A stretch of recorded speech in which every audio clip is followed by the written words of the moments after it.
আসসালামু আলাইকুম ভিউয়ার সবাই কেমন আছেন? আমি আজকে চিকেন কাবাব বানাবো। এইজন্য বাসায় কয়েক পিস ব্রয়লার মাংস ছিল, কয়েক টুকরো ৫-৬ টুকরো হবে। তারপর একটু ছোলার ডাল, একটু আদা বাটা, একটু রসুন বাটা, এলাচ আর আস্ত দারুচিনি দিয়ে সামান্য লবণ দিয়ে প্রেসার কুকারে সিদ্ধ করে তাই পাটায় বেটে নিলাম। এবার ধনিয়া পাতা কুচি করে আর পেঁয়াজ কুচি করে নিয়ে বেটে রাখা ডাল চিকেন দিয়ে সামান্য একটু কাবাব মশলা দিয়ে তারপর ভালোভাবে মাখাঝোঁকা করে তারপর এই গোল গোল করে ফ্রিজে কিছুক্ষণ রেখে দিলাম। তারপর কিছুক্ষণ পরে আবার বের করে সবগুলো প্যাকেট করে রেখে দিয়েছি। মেহমান অতিথি আসলে ভেজে ভেজে দিতে পারবো।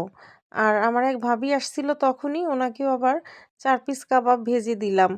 আমার শাশুড়ি মাকেও দিয়েছি, আমিও খেয়েছি, হাজব্যান্ডও খেয়েছে। আপনারা বলেন আমার এই কাবাব বানানোটা কেমন হলো? যদি ভালো লাগে অবশ্যই কমেন্ট করে জানাবেন। খারাপ হলেও তাও জানাবেন। সবাই ভালো থাকবেন। আল্লাহ হাফেজ।